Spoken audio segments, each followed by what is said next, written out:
Aliens exist, and the incoming president of the United States of America just found out about it. I'm talking about Letter 44 by Charles Soule, and it deserves a lot more attention. Grab your cup of coffee, and let's check out this book.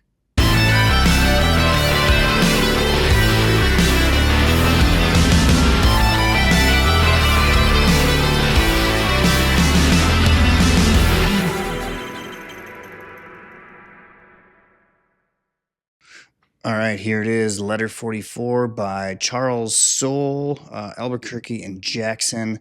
This is the compendium. I'm not a big compendium fan. It's basically a fat trade paperback, and I just don't believe that this spine will hold up over time. I could be totally wrong on that, but I like my hardcovers.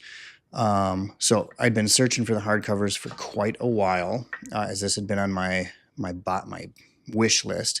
But I haven't found them. So on a work trip to Nashville, I found this compendium for, I don't know, $40. And I thought that's a pretty good price for 30. This is 35 issues of comics. And so I picked it up. And just recently, and I kind of wish they had happened, the box had shown up before I did this review. But just 2 days ago in the cafe, someone was selling the hardcovers for a good price. I jumped on it, and I'm really excited to get them. And what I'll do with this is I'll just pass this around to buddies of mine and, share the story.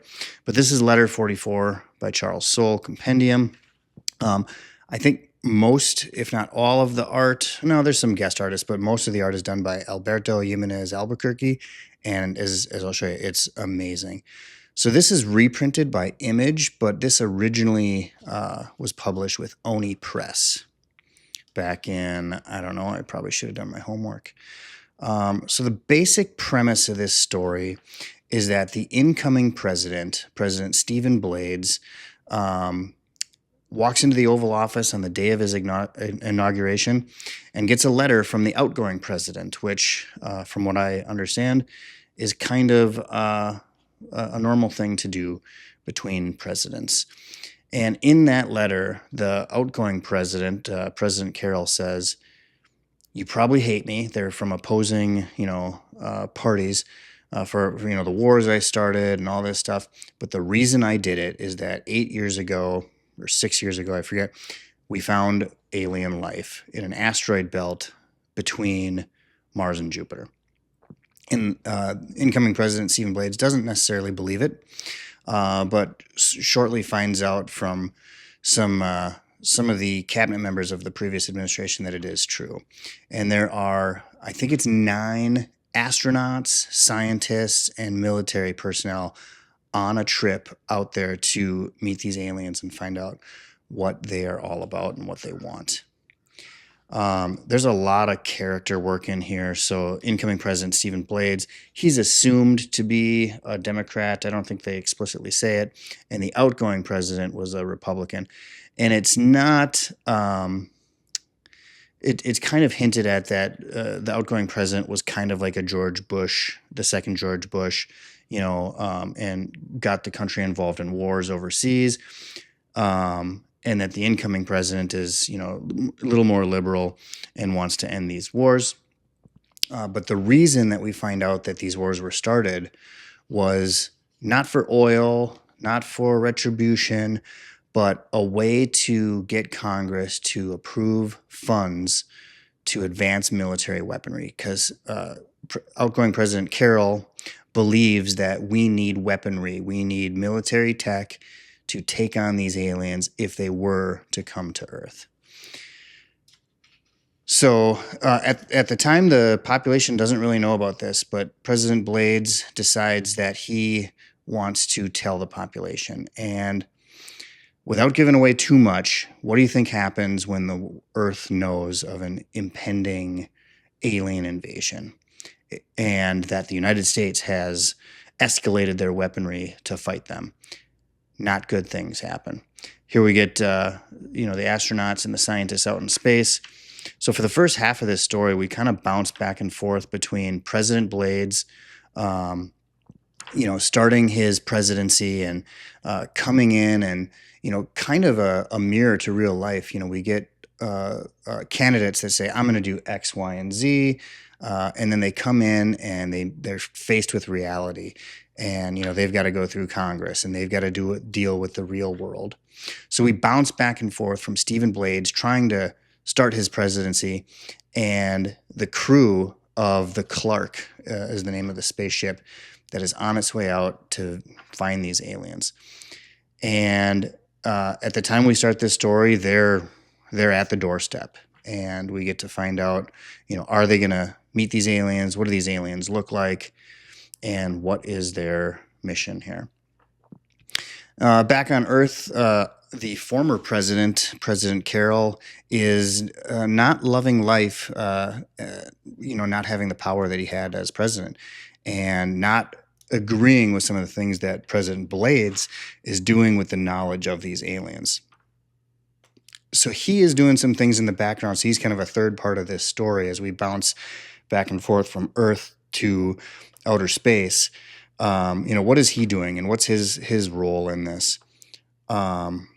President Blades, here he is. His wife is a huge factor, the First Lady. She's a pretty badass character. We get something happens when we meet these aliens, and this story really, as I'm reading this, I'm like, this is the West Wing and combined with aliens. That's really what this is, and it's just phenomenal. As you can see, the artwork is just so cool. I really love the artwork by Albuquerque and Charles Soule. Just the story that he weaves and the pacing of this. It's very much like watching a TV show, like just the pace of each issue, and it ends on these big cliffhangers.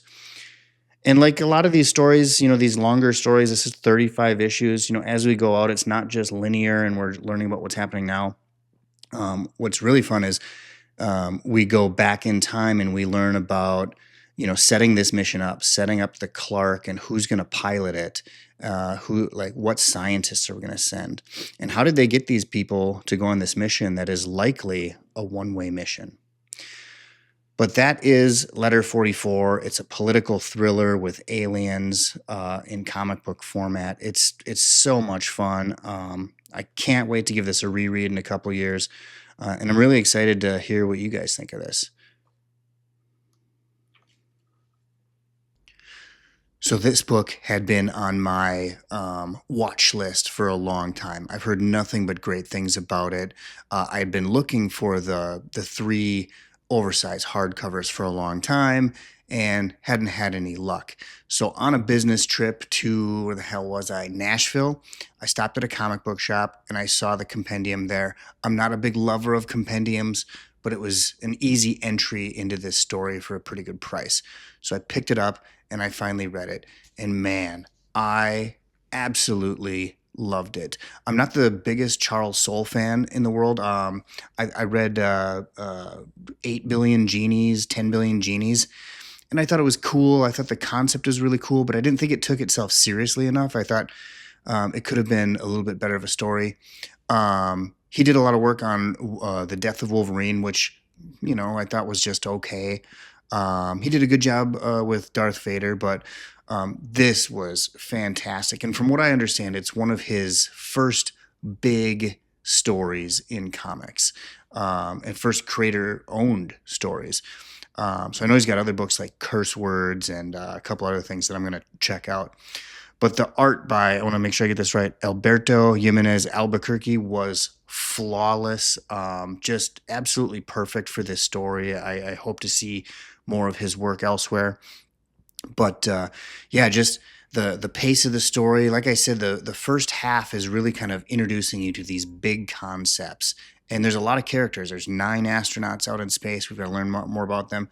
So we learn about these concepts. We learn more about the characters. And he's kind of setting things up and slowly introducing you to things.